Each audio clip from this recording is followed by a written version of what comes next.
Salve amigos e amigas, diretamente dos estúdios Pod7 em São Paulo. Hoje ao vivo estamos começando mais um Papo Extra dentro do Papo de Escada. E é Papo Extra não só porque é ao vivo, mas porque hoje a gente está com ela, a nossa psicóloga especializada em sexualidade humana, Michele Sampaio, certo? Olá, gente, tudo bom? Fiz tudo hoje? Oh, que boa apresentação, Gostei. Temos também o Wesley. Foi dinâmico. Desculpa, que a segunda nunca é tão boa quanto a primeira. É verdade. Já fica Às aí vezes é. Não, mas essa foi muito boa. Não, foi boa. Essa foi boa, essa eu gostei. Boa. Muito boa. Ah, então tá bom. Pelo menos então a segunda foi melhor que a primeira. A gente vai falar sobre isso aqui hoje porque o tema é sexo, certo? Então vai mandando sua pergunta aí no chat, vai participando ao vivo com a gente. A gente tá no YouTube e também tá aqui no Instagram. O pessoal do Instagram corre pro YouTube. O pessoal do YouTube fica aí e manda sua pergunta, hein? Certo? Isso aí. Certo. Michele, dá aquele oi pra gente, fala novamente, relembra o pessoal aí quem é você. Vamos lá, gente. Oi, que bom estar aqui de novo. Obrigada pelo convite. Significa que a primeira vez não dei vexame, né? Quando chamam de novo é porque foi tudo. Quando o mel é bom, a abelha sempre volta. Exatamente. Então, eu sou Michele Sampaio, eu sou psicóloga, eu sou especialista em sexualidade humana aqui pela Faculdade de Medicina da USP, então trabalho com terapia sexual há muito tempo. E atualmente também sou coordenadora do Departamento de Parafilias da ABENS, que é a Associação Brasileira de Estudos em Medicina e Saúde Sexual. E aqui hoje a gente vai falar, né, de sexo, sexualidade, os tabus que eu acho que ainda tem em torno do sexo, né, Roger? Exatamente. E falando em tabu, hein, a gente tá no mês de novembro, certo? Certo, Fabrucho? É isso aí. Finalzinho de novembro. Eu tô perdido aqui, né? E novembro é sempre... Ele tá brincando ali no celular e não tá participando. Galera tá aqui tudo certo. Tá avisando o povo. Avisando o povo que a gente tá ao vivo. E novembro azul, campanha, né? Contra o câncer de próstata e as formas de prevenção. E uma delas está diretamente relacionada à sexualidade masculina ou à insegurança de homens em relação ao exame, certo? Exatamente. Eu acho que muito mais em relação à insegurança do que à sexualidade, né? Porque é o famoso exame de toque e onde todo mundo, aquela piadinha já, gente antiga, quase cafona, né? De, chegou a hora de tomar uma dedada, não vai se apaixonar pelo urologista. Que horrível, né? Vai no outro médico pra ver uma segunda opinião. Exato. Então é isso, assim, né? As pessoas ainda como um tabu, um pouco de brincadeira, mas às vezes um pouco de verdade, sim, né? De relacionar, sei lá, um toque anal ou até mesmo um prazer anal com orientação sexual, né? E uma coisa não tem nada a ver com a outra. Bom. Inclusive... É uma das dúvidas ou ocorrência mais frequente lá na sua clínica, é isso? Não é a ocorrência mais frequente, né, essa questão em si, mas é uma coisa que aparece, né? Então, assim, eu já ouvi de pacientes ou de seguidores uma ideia de... Até isso, fui tocado no ânus de uma relação sexual, quer que seja, e senti prazer, né? Significa, será que eu sou homossexual? Óbvio que não, né, gente? Orientação sexual tem a ver para onde o meu desejo se orienta, né? Fora isso, nosso corpo é todo erógeno, então dá pra gente sentir prazer em qualquer parte do corpo e isso não dita a nossa orientação sexual. Perfeito. Inclusive, eu tenho uma experiência recente, a gente tá em fase de check-up lá na empresa e uma das pessoas que trabalha lá com a gente tá na idade do primeiro. E aí... É óbvio que a mente da quinta série acaba, às vezes se aflora, né? Mas a gente tem que se conter. Porém, nesse caso específico, acho que foi uma experiência... A forma como esse cara levou pra gente lá foi bem bacana. Ele não negou em nenhum momento, não levou pro tom de brincadeira, levou pro tom da saúde e foi super legal. Assim, pra quem tá entrando nessa fase do exame e desse momento, começou a enxergar essa proximidade por um lado um pouco mais natural, né? Da coisa como é que deve ser, né? Exato. E assim, não é só novembro azul, né? Que tá falando de câncer de próstata, mas assim, já virou meio novembro como assim, o mês da saúde masculina. E ter o urologista como um médico da saúde masculina, né? Então, às vezes, parar com essas bobeiras, né? De tô com alguma coisa e aí por isso eu não vou fazer um exame. Tem que ir mesmo, tem que fazer, né? Preventivo ainda é o nosso melhor caminho, né? Pra saúde. Falando nele, o olho que nada a ver, né? Começamos com as piadinhas do Roger. E você sabe que a quinta série que ele falou lá na empresa é ele, né? É lógico. Ele é o representante de classe da quinta série. Capitão, sabe, eu gente? uso Ele usa a faixinha. A 10 e a faixa é minha. Ele é o do fundão lá. O cabeça do fundão. Mas falando dele especificamente, vamos usar o nome. Mas peraí, deixa eu só perguntar uma coisa. Pergunta. E você acha que esse Novembro Azul já tem aderência? Já pegou de vez isso aí? Sim. Já é uma campanha que está há bastante tempo, né? Se eu não estou falando besteira, eu acho que uma das primeiras campanhas que veio, né, dessa coisa das cores atreladas aos meses foi o Outubro Rosa, né? Que começou, acho que o mais né, difundido, que as pessoas mais conheciam, que era o câncer de mama. E depois isso veio para diversos outros meses, né? Então a gente tem Novembro Azul, dezembro é usado ainda o lacinho vermelho, porque dia 1º de dezembro é o Dia Mundial de Combate à AIDS. Você tem Setembro Amarelo falando de saúde mental, enfim, né? Várias representações. Mas sim, eu acho que o Novembro Azul ele já tá aí para ficar. E eu vejo, pelo menos no meu consultório, pacientes mais jovens, 20 e poucos anos, tendo um pouco mais de hábito da consulta no urologista. Mas nessa época? Não nessa época, virou uma coisa assim, todo ano tem que ir, né? Novembro pode ser o gatilho, né? Mas eu acho que é você marcar sua data e vai, né? Assim, pode ser novembro, tem gente que coloca, sabe assim, tipo, no mês do meu aniversário eu vou fazer um check-up. Então, que seja. Você viu o vídeo do Antônio? Você é desinformado, mas você viu o Antônio Fagundes? Não. Jura que não viu? Tá vivo? Não, você me mandou, acho. Você me mandou. Eu achei legal. Eu achei legal. Eu falo dela agora. Não, eu não. Claro que não. Não, o Antônio Fagundes fez um vídeo super descolado, falando, e aí, você não se... E falando desbocado, assim, sabe? 100 anos e toca. Ele falou assim, e aí, quando você vai deixar o médico acessar o seu butico? Sabe, ele começou a falar desse jeito e viralizou o negócio. Então, assim, pelo efeito viral que as redes sociais têm, acabou chegando a bastante gente, né? Claro, de repente, o cara ouvindo uma referência da TV que já tá na idade, que já fez algumas vezes, provavelmente, o exame, acabou né, abrindo porta sem trocadilhos. Né? Mas vai que você ia falar. Eu ia falar dele, do que tudo sabe e nada a ver. Do olho seco. Do olho tem vários apelidos. Vários apelidos. Mas o uso recreativo dessa parte do corpo ainda é o maior dos tabus dentro da sexualidade ou não? Não sei se é o maior dos tabus, Roger, mas ainda é um tabu. E eu acho que é um tabu para os dois gêneros, assim, né? Claro que para o homem pega esse tabu muito correlacionado à orientação sexual mesmo, mas para algumas mulheres também é um tabu, né? Até algumas mulheres de, não sei, que vergonha, o que vai pensar de mim se fizer, sabe assim? Então fica meio que, sei lá, aquela coisa meio um troféu, não sei, whatever. E então isso circunda, sim, né? E, de novo... é zona erógena, então pode ser prazeroso como zona recreativa, como você mesmo falou, né? Uso recreativo. Uso recreativo. Ou zona recreativa dá na mesma, né? A gente vai ali. Pode ser uso recreativo na zona. Zona recreativa, olha que maravilha, né? Então, acho que a partir do momento que a gente, né? Eu acho que essa crença ficou lá pra trás de que sexo era só pra fins reprodutivos, então... né, usando seu trocadilho, qualquer buraco vale, né? Não precisa ser só, então tá tudo aquela frase, né? Com cuspe, com jeito. Exatamente. Mas não é bem assim, né? Tem que ter preparação, tem que ter alguns cuidados, certo? Tem. Se a gente tá falando de sexo anal, então brincadeiras à parte, sim, pode ser feita a higienização, né? Que é a ducha ou chuca, como dizem, enfim, né? De novo, vários nomes ali. É um problema se não fizer? Não é um problema, mas você vai entender que é um orifício que tem fezes e, né, pode sujar ou não, mas essa não é a questão. Mas sempre com o uso de lubrificante, então é importante usar o lubrificante. Não é recomendado o uso de qualquer lubrificante que tenha anestésico, que às vezes as pessoas falam assim, porque dói, vou usar anestésico, porque é importante você perceber se você tá tendo dor, né? Limite, pra você não ter nenhum risco de fissura e etc e tal. E super importante o uso do preservativo sempre, exatamente por ser uma região, né, de fezes, é contaminado e ponto. E também a dica, se penetrou o ânus e porventura tá transando com uma mulher, vai penetrar a vagina, tem que ter a troca do preservativo. Certo. Tem a do Instagram que também é relacionada a isso aí. Qual que é? A que tá aqui ou que tá no Instagram? No Instagram. Vamos lá.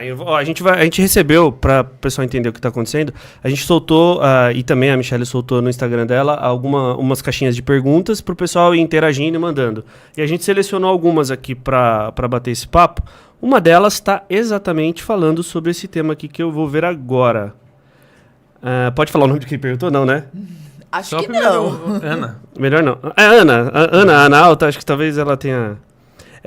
verdade que sexo anal faz mal? Essa é a pergunta da Ana. Tá, não faz mal, tá? Não tem nada, nenhum estudo. Não tem contraindicação. Não tem contraindicação, não tem nenhum estudo científico que fale que faça mal.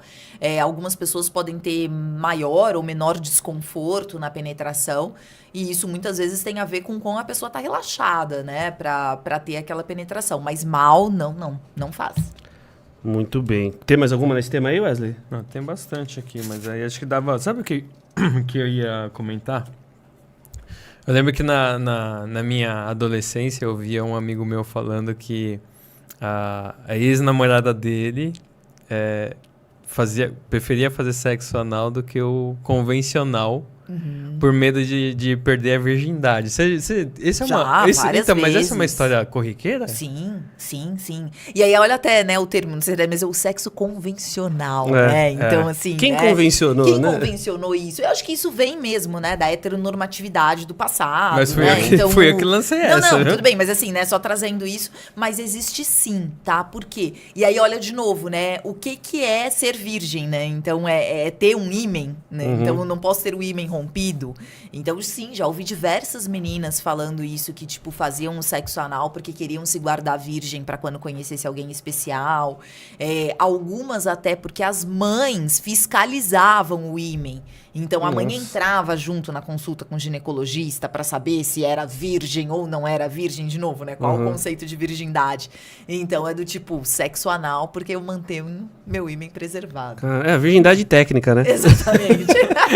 Tem beijo técnico. Cara, e essa história não era difícil de ouvir, né? Não é raro você ouvir. Assim. Ainda, né? Ainda. Mãe indo com a filha pra dar uma fiscalizada. Sim. Acho que hoje em dia tem diminuído. E eu vejo até uma mudança, né? Seja, assim, eu dava aula em pós-graduação, então eu tinha muito contato com ginecologistas.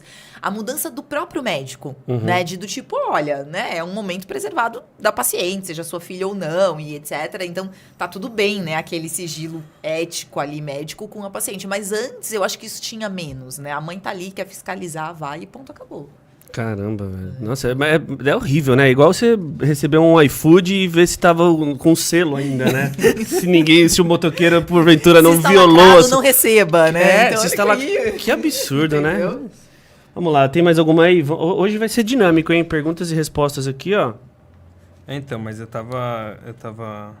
Quer ver, ó? Peraí. A gente tá no tema aqui ainda do...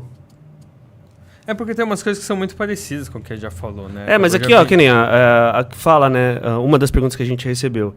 Que muitas pessoas têm dúvidas e receios sobre o sexo anal. Como você abordaria essas preocupações e quais são os benefícios de uma comunicação aberta sobre o assunto? Cara, comunicação aberta sobre o assunto, eu acho que é tudo, né? Sobre sexo em geral e inclusive sobre o sexo anal. Porque o que eu percebo é dentro de alguns casais, às vezes há uma curiosidade de um ou de outro, né? Sobre fazer aquilo. Velada, assim. É claro que para o homem, talvez, fique num espaço mais de fetiche. Que também nem é verdade. Mas assim, todo homem tem vontade de, né? Como dizem, comer um cu. Né? E, tipo, não sei se todo homem tem, mas talvez possa ser uma prevalência. Mas eu acho que tem as mulheres que também têm curiosidade ou que gostam e ficam com um pouco de vergonha de falar sobre isso.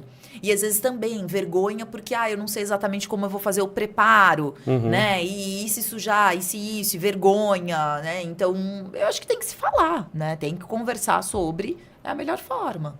Acho que a gente abordou isso aí da outra vez, né? Que a dificuldade maior é a comunicação, né? Comunicação, total. Eu acho que talvez no sexo como um todo, né? No que sexo na sexualidade como um todo, né? Na dinâmica da intimidade, perguntar, entender, estabelecer limites ali, tudo faz parte do game, né? Com certeza. E aí é a ideia, né? Você entender o que você gosta, o que o outro gosta, e falando sobre... Não dá pra inferir. Eu sempre falo isso. Não, acho que tá gostando. Acha que não sei. Não tem que achar. Pergunta, né? Conversa. Literal, combinado não sai caro. Vamos combinar sobre o que tá acontecendo aqui. E até onde é agradável e prazeroso pros dois. Isso é um tema que tem sido também frequente, né? Nas redes sociais, falando sobre... Marca a hora pra fazer sexo. Sim, o sexo de hora marcada. Então, mas isso é uma coisa que tá ganhando uma evidência maior agora? Eu acho que algumas pessoas famosas, né? Sabrina Sato veio falar sobre isso. Eu vi alguma coisa que eu acho que, tipo... Teve alguém essa semana que também falou. O Júnior, eu acho que era do Sandy Júnior, falou alguma coisa assim. O que eu acho que as pessoas estão tendo um pouco menos de vergonha de falar que fazem isso, né? Porque, sei lá, acabar com o romantismo, dizer que a gente tá num relacionamento e a gente marca a hora pra transar. Não tem nada de errado nisso, funciona. A questão é que a gente marca a hora pra tudo na nossa agenda, né? A gente marca a hora pra ir na academia, a gente tem um compromisso, a gente tem não sei o quê. E pronto, isso faz resolver. Mas é horrível, Michele, a gente vai transar por obrigação? Não necessariamente. O que eu falo pros meus pacientes você saber que aquele ali é o dia do sexo, vocês podem usar aquilo como um gatilho. Né? Então, de manhã começar a trocar mensagem, né? Que seja provocar, combinar alguma coisa legal e etc. Ter aquele momento como um momento a dois. Acho que tem gente que nem precisa nem fazer sexo, é só de reunir lá e conversar, né? Porque às vezes não tá nem conversando. Às vezes não tá nem conversando. E hoje, quantas vezes a gente senta, mas tá rendido com o celular na mão? Então, acho que essa fazendo prática selfie, fazendo selfie, pra Fazendo ver como tá selfie, no ângulo ali, né? Essa prática de marcar horário, eu acho super ok por vários aspectos. Inclusive, o que não é inesperado não te gera surpresa. Então, você consegue, dentro dos preparativos, se for uma relação mais abrangente ali, pô, você pode, né, dar, Claro. barbear, enfim, se preparar no geral, né? Eu acho que isso tem que ser um olhar. Eu falei barbear, mas Tá levando a dica, o gente. Fábio entendeu que não sou eu, né? Eu acho que cada casal tem que olhar a sua dinâmica, né? Então, em especial, o que chama a atenção de um casal? Poxa, a gente tinha uma frequência sexual maior e a frequência começou a cair muito, a gente não tá tendo tempo de estar junto. Porque tem gente que segue transando porque aquilo funciona e etc. Não precisa combinar a hora. Mas eu acho que se um casal percebe que a frequência está diminuindo e isso está incomodando a um ou ao outro, isso também tem que ser conversado, por que não combinar a hora? Eu acho que essa é a questão. Né? Eu acho que a ideia tá tendo uma diminuição de frequência e isso está virando um problema. Como é que a gente resolve? Mas se a gente for pensar nas principais queixas dos dois, do homem e da mulher, do homem geralmente a falta de sexo e a mulher do romantismo, né? Se marca a hora, deixa uma semana para cada um fazer o papel dele pra outra parte, por exemplo, entendeu? Sim. Acho que seria legal, né? Eu acho que é isso. Eu acho que as pessoas estão enxergando essa fala do marcar hora, sabe como aquela coisa muito burocrata, ruim, sabe? Do tipo, vai, tira a roupa, deita aí, vamos transar. E não é necessariamente tá tendo repercussão isso. negativa nisso? Mais Algumas pessoas eu já ouvi com crítica, tá? Tanto li em redes sociais, quanto já ouvi no consultório. De tipo, mas será que isso não vai ser ruim? Não acho que é uma coisa boa. Mas eu acho que, pra mim, o pensamento inicial que vem pra essas pessoas é meio isso que eu falei. Então é agora, vai, deita, vamos transar. Tipo, horrível, sem nenhum clima. Mas pelo menos o que eu sempre oriento no meu consultório e que eu vejo alguns casais falando de hora marcada fazer, é fazer essa construção, sabe? Tipo, hoje é o nosso dia, nananã. Vamos pedir uma comida, vamos escolher um lugar, vamos não sei o quê, nananã. Perfeito. E pra quem tem filho também, né, acaba virando uma necessidade, né? Claro, Porque, enfim, claro. você não pode ficar à mercê da criança aparecer lá na hora, né? Exato. Então você tá falando que o ideal é marcar o invite. Eu não tô dizendo que o ideal. Eu não tô dizendo que o ideal, mas eu acho que um casal que percebe a diminuição como um problema, não tenham nenhuma vergonha de conversar sobre e marcar na agenda, tá tudo certo. Não, frequência acho que é um tema recorrente, né? Não só pela questão do marcar ou não marcar hora, mas aquela dúvida que surge, né? É melhor uma vez bem feita, numa quantidade X de dias aí de intervalo, ou todo dia, sabe, sem essa construção, Claro, né? claro. De repente, às vezes também, cara, funciona pra um, não funciona pra outro. É tentativa e erro, né? tentativa e Ser humano, erro. ele é todo... Cada um é de um jeito. E não adianta também estabelecer regra, né? Exato. Eu acho que o casal ele não pode ter vergonha, né, Roger, de... Né? E tô falando casal, assim, não importa, gente, 2 mulheres, 2 homens, casal hétero, não, né? Não tô colocando questão de orientação de gênero aqui. Mas... vai funcionar pra um, não vai funcionar pra outro. Agora, o que um casal tem que entender é... A gente tá feliz desse jeito? Tem casal também que deixou de transar. É um problema? Não sei. Se tiver tudo bem pra eles, é isso, você entendeu? Eu acho que é o acordo. E aí passa pelo que a gente tá falando da conversa. Então tem que conversar. E o pessoal não tá muito afim, não, né? Ó, quais são os elementos para construir e manter uma vida sexual saudável em um relacionamento de longo prazo? Perfeito. Eu acho que essa é a pergunta que mais aparece, né? Porque, assim, na novidade é fácil, né, gente? Transar logo que conhece é uma maravilha, né? E transar depois de 10 anos de casado? Não sei. Como se reinventar, né? Eu não sei. Reinventar, Roger, conta pra gente. Eu não vou contar porque acho que ela tá online. Mas ela pode dizer se ela tem queixas ou não. Ela não vai falar isso, né? Mande sua ela não ia queixa. falar. Ela tá aí? Tá. Tá aí? Que medo que me deu agora. Estamos aguardando. Pode mandar, a gente responde. Então, a melhor forma na construção do longo prazo, eu acho que junta tudo isso que a gente já falou um pouquinho, mas o principal você precisa ter uma intimidade. E essa intimidade não pode se perder. E ela é a mais fácil de se perder. Então, às vezes, um casal fala assim, por que será que a gente deixou de transar? Mas, às vezes, é um casal que deixou de se abraçar. É um casal que deixou de beijar na boca. Nossa, aí é tenso, né? E é clássico deixar de beijar na boca, gente. Vira uma bitoqueira, da bitoca. né? Assim, beijo de língua não existe. Se beija de língua, fala, hoje quero transar, ai que saco, eu tô com sono, né? Então você percebe que perde essas nuances. E essas nuances são aquelas que excitam e fazem um casal transar de fato. Então eu acho que a receita de um casal de longo prazo é, mais uma vez, muito diálogo no casamento. Manter elos comuns de coisas que vocês gostam de fazer. O prazer, ele não tem que ser só prazer sexual. Um casal tem que ter prazer junto, né? Então, a gente gosta de ver série junto. A gente gosta de sair pra comer junto. Isso faz a gente rir. Isso é gostoso, tá? Outra coisa, tomar um pouquinho de cuidado com o script sexual. É claro que ele se constrói, ele é meio fácil. Sabe aquele jeito de transar que você fala, isso aqui funciona. Mas aí toda vez transa do mesmo jeito.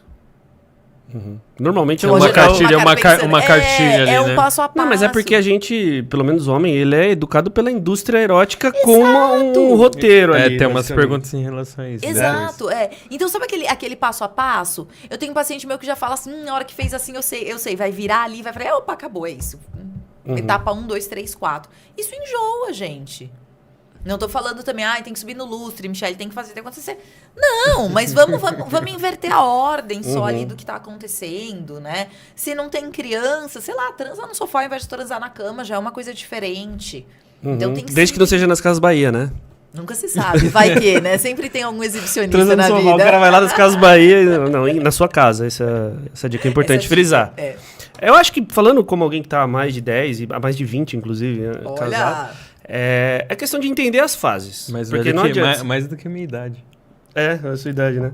Mas não adianta você achar que a forma como você tinha no namoro, ela vai ser igual no casamento, e vai ser igual nos primeiros 5, nos primeiros 10. Não, é entender que vai ter fase, vai ter frequência diferente. Sim. Mas assim como as pessoas hoje em dia têm buscado tempo de qualidade, eu acho que o tempo e a experiência também que você vai agregando e o conhecimento do parceiro ao longo do tempo faz você buscar o sexo de qualidade. Entendeu? Que é o momento ali que você tá para aquilo, que você entende que você tá para aquilo. E... Até porque tem várias demandas da vida ali que vai ocupando também e até você não tem a disposição igual, né?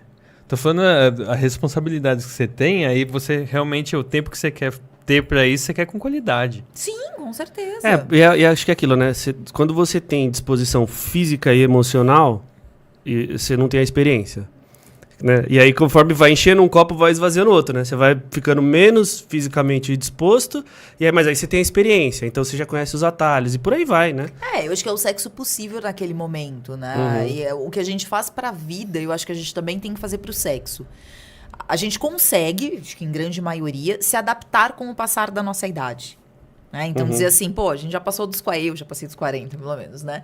Então, você fala assim, aquela disposição que eu tinha com 18, que fazia, que acontecia, que perdia a noite, no outro dia acordado, você já sabe que hoje em dia você não consegue, que você vai estar cansado. E a gente se adapta, né? Então, meu físico não é mais assim, o meu corpo não é mais assado, ou eu tenho cabelo branco, quero pintar o cabelo. A gente vai fazendo isso, só que as pessoas, às vezes, têm dificuldade de fazer isso com o sexo. Né? Então, às vezes, aquele sexo dos 18 anos, ele não encaixa, ele não funciona mais agora. E tá tudo bem. E, de novo, como você falou, hoje em dia pode ter mais qualidade e até mais prazer. Dá pra dizer que toda nessa construção de sexo, da variável sexo e tempo, o que mais tem influenciado hoje é a questão psicológica? Nem tão a física É a psicológica. Né?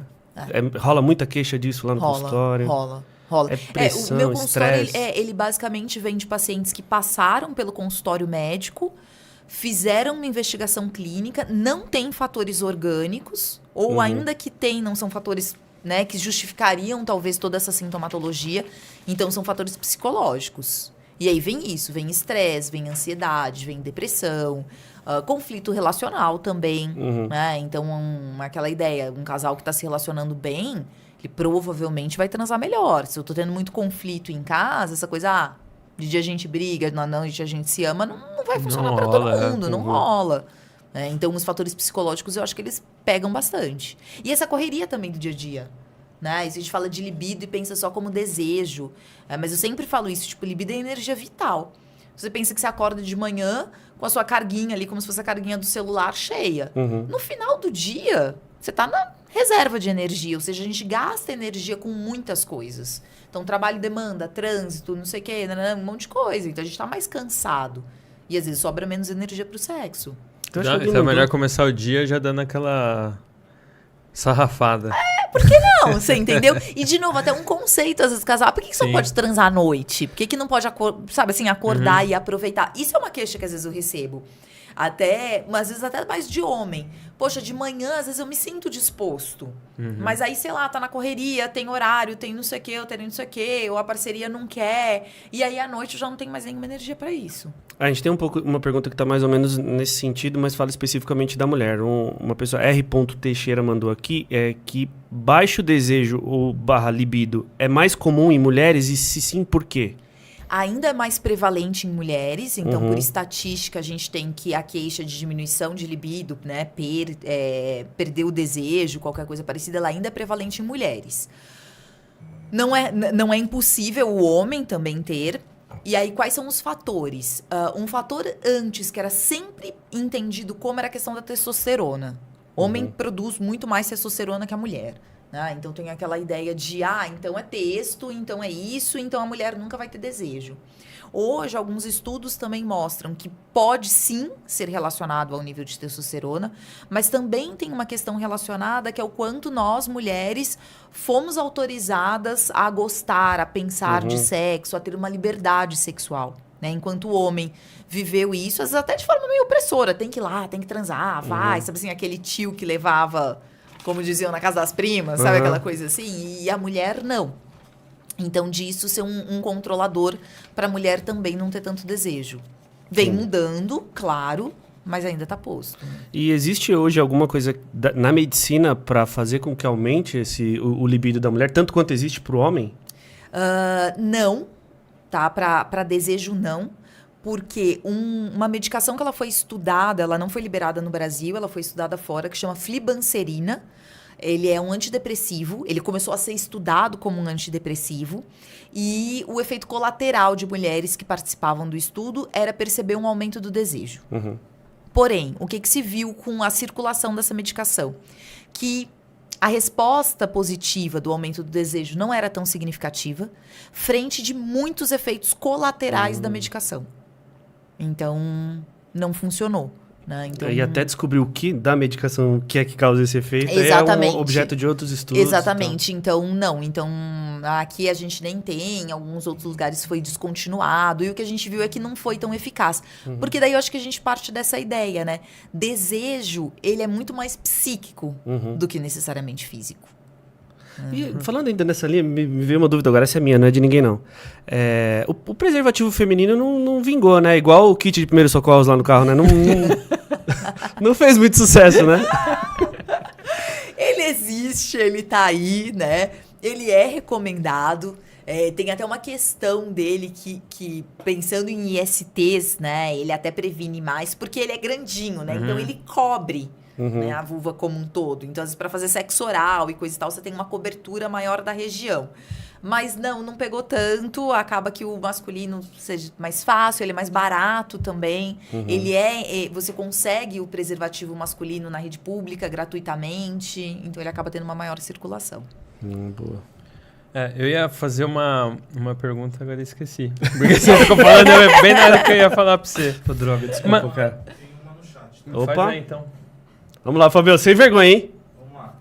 Da Monique Rodrigues, existe diferença entre a forma como o desejo é despertado em homens e mulheres? Pode existir sim, Monique. E a diferença, em geral, se dá, né? Aí mais estudo também de neurociência, essa ideia do homem ser mais visual, né?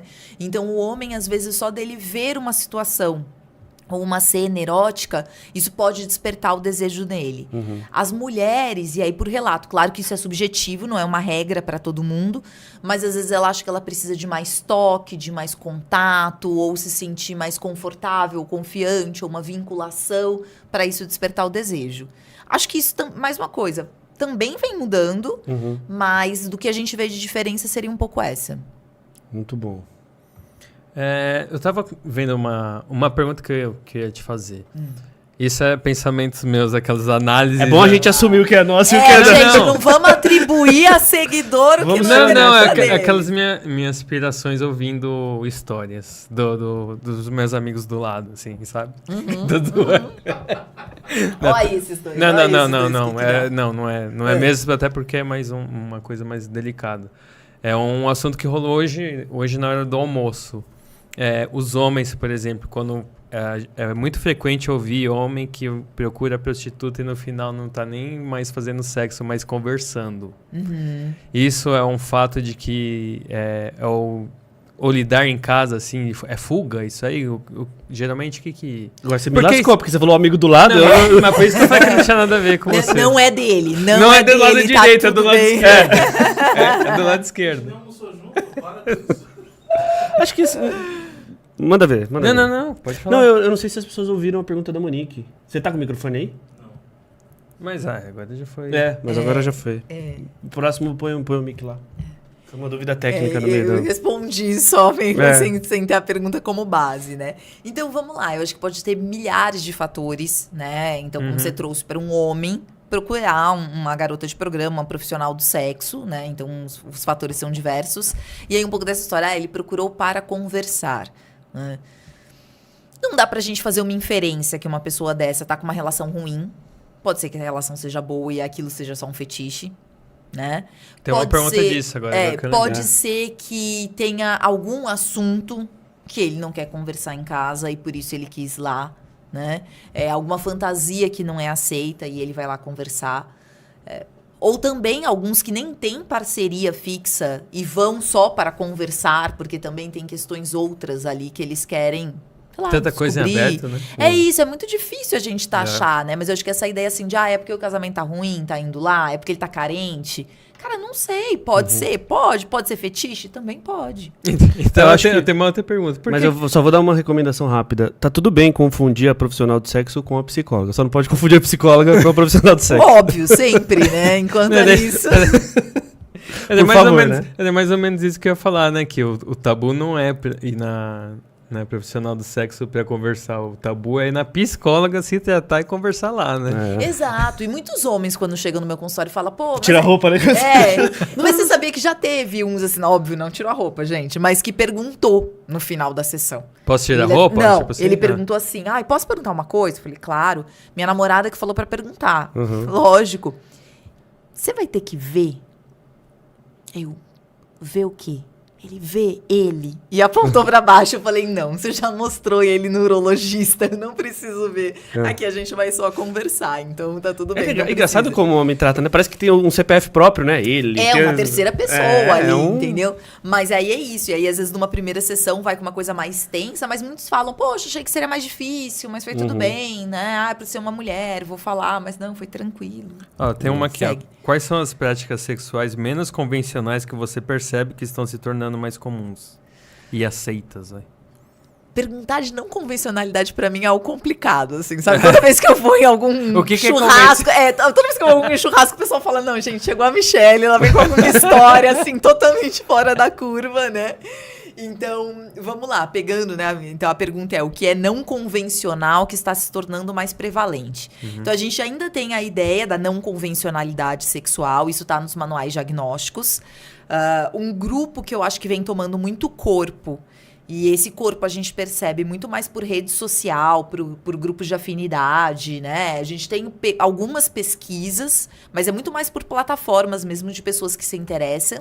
É o grande grupo de práticas BDSM. Então, eu acho que isso está muito mais presente na sociedade, sendo mais aceito, sendo aquelas pessoas que, ainda que não sejam propriamente BDSM, jogam aquele sexo baunilha com pimenta.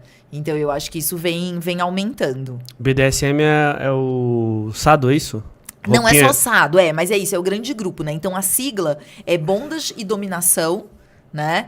E o sadomasoquismo, né? Então, assim, é disciplina, é um grande grupo de práticas, mas antes era o que a gente chamava exclusivamente de sadomasoquismo. Ah, entendi. Roupa de vinil, aquelas coisas todas. Exato. Algema, Chute no submissão, saco. também tem, né?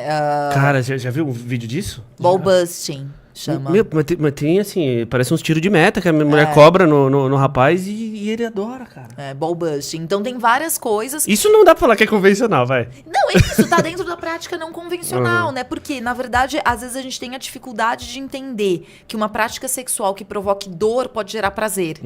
Né? Então algumas pessoas não conseguem fazer essa conexão. Mas uma coisa que eu acho muito legal, né, de todas as práticas BDSM, é que eles têm uma máxima, né, que é são, seguro e consensual. SSC, a máxima do BDSM. E quando você está falando de consensualidade, a gente está falando de contrato. Então, é tudo combinado que vai acontecer lá. Isso faz as pessoas serem muito mais livres, muito mais libertas e se sentirem muito mais seguras, porque elas sabem que os limites não vão ser ultrapassados. Tem muito respeito nisso tudo, né? No final das contas, Sim, né? claro. E é isso, assim, porque eu tô tendo uma prática, vamos dizer, eu sou sádica, eu tô tendo uma prática ali, né, enfim, em cima de uma pessoa maso, e aí a hora que acabou a gente se odeia, tal, uma coisa assim. Não, né? O final, normalmente, de um play de BDSM é o que eles chamam de aftercare. Então, é um cuidado mesmo do outro, seja se teve alguma lesão física, seja uma conversa, como é que tá pra você, tá tudo bem, coisa e tal. Coisa que, às vezes, no sexo convencional não rola, né? Cara, mexe sua roupa e sabe seu canto e foda-se se você tá bem ou não tá, entendeu? Ninguém nem dá a ligação do dia seguinte. Então, gente, vamos lá, né? Cara, a gente dá risada disso aí, mas é bem verdade, né? Mas é. Chegar no final ali não tem nada. Trabalhamos com verdades, né? Exato. É bem isso mesmo. E como que um casal pode fazer, assim? Qual dica você tem pra puxar temas como fetiche, desejo, fantasia? Qual dica que você tem pra isso? Às vezes a conversa é um pouco envergonhada, né? Então, eu acho que tem vários caminhos. Então, vamos supor, uma das partes está querendo puxar. Eu falo, às vezes, pegar um gancho de alguma coisa que apareceu numa série, num filme. Sabe assim? Tipo, nossa, olha essa cena, o que você acha? Né? E aí, você curte? Né? Tem uns apps, joguinhos mesmo, assim, meio de pergunta e resposta. Sabe assim, o que você gosta? Tipo quiz, exatamente, entre um casal. Então, eu acho que isso pode acontecer. Mas eu acho que sempre pegar gancho, né? Séries, filmes, hoje em dia retratam muito isso. Então, aproveita disso para conversar, né? O que você acha disso aí que rolou? Vamos, não vamos? Quer experimentar? Não quer? Né? É literalmente eu falar das fantasias. E a tecnologia, a rede social, até aplicativo... Posso emendar uma pergunta que tem a ver com isso? Com o quê? Sexo híbrido e tecnologia no sexo. Sim. Fizeram uma pergunta disso aqui que eu falei, caramba, não sabia que tinha sexo híbrido. Tipo, igual reunião? Igual exatamente. Tem o sexo híbrido. Até eu falei disso uma vez, já faz, acho que, sei lá, ano passado, ano retrasado. A gente fez um conversa com o Bial falando sobre sexo híbrido. Né? E o uso de tecnologia mesmo. Então, são os sex toys, né? Que é o brinquedo sexual, né? E etc. Mas que hoje em dia eles já vêm com mais tecnologia. Então, eu já tenho uma ideia de Bluetooth. Então, você pode comandar um vibrador que a outra pessoa está usando à distância. E aí, com isso, começou a vir o sexo virtual.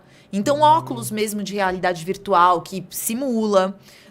Vibradores que podem ser comandados à distância, às vezes pelo tom da música, por como a outra pessoa usa. Então, isso seria um sexo híbrido. Então, às vezes, você pegar uma coisa de tecnologia, que você pode estar à distância, você pode misturar mesmo, né? Mesmo estando duas pessoas fazerem uso de algum recurso para incrementar. Caramba.